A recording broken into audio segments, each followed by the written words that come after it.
Kothapeta MLA Chirla జగ్గిరెడ్డికి తన స్వగ్రామంలోనే దళితుల నుంచి నిరసన సెగ ఎదురైంది. అయితే డాక్టర్ బిఆర్ అంబేద్కర్ కోనసీమ జిల్లా రావులపాలెం మండలం గోపాలపురంలో ఎమ్మెల్యే జగ్గిరెడ్డి పలు అభివృద్ధి కార్యక్రమాలకు ప్రారంభోత్సవం, శంకుస్థాపనలు గడప గడపకు మన ప్రభుత్వం నిర్వహించారు. ఇందులో భాగంగా సిద్ధార్థ నగర్ వద్ద అవంతి ఫ్యాక్టరీ యాజమాన్యం సమకూర్చిన నిధులతో నిర్మించిన ఎంపీపీ పాఠశాలకు జగ్గిరెడ్డి తండ్రి పేరు పెట్టడాన్ని ఆ ప్రాంతవాసులు వ్యతిరేకించారు. పాఠశాల ప్రారంభోత్సవానికి ముందు అక్కడే ఉన్న అంబేద్కర్ విగ్రహానికి జగ్గిరెడ్డి పూలమాల వేశారు. ఎమ్మెల్యే వేసిన పూలమాల తీసేసి అంబేద్కర్ విగ్రహం అపవిత్రమైందని దళితులు నిరసన తెలియజేశారు. అనంతరం అంబేద్కర్ విగ్రహానికి పాలాభిషేకం చేశారు గోపాలపురం గ్రామస్తులు.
ఎన్నో అవమానాలకి, ఎన్నో దౌర్జన్యాలకి, ఎన్నో దాడులకి గురైంది.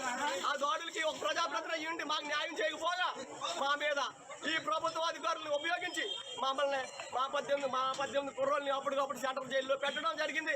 ఎవరో కట్టిన దాన్ని ఈ నాన్నగారు పెట్టుకుంటుంది. దాన్ని కన్నంత ఈ పోలీసులతో మమ్మల్ని అణిచివేద్దామని రాత్రి నుంచి నిన్నటి నుంచి కూడా ఈ నిద్ర లేకుండా ఉన్నట్టు ఈ ఎమ్మెల్యే గారు మమ్మల్ని ఇంత ఇలాగ ఇబ్బందులు పెడుతున్నారు. అధికారులు అడ్డం పెట్టుకుని మమ్మల్ని అణిచివేదని చూస్తారు. ఎంతో మంది ఆడవాళ్ళు, మగవాళ్ళు, యువకులు చాలా మంది వచ్చి ఈ కార్యక్రమాన్ని నిర్వీర్యం చేయాలని ఆలోచన కాదు, కానీ సక్రంగా ఏదో మాకు న్యాయం జరిగేలా చేయాలని మేము రిక్వెస్ట్ చేస్తున్నాం.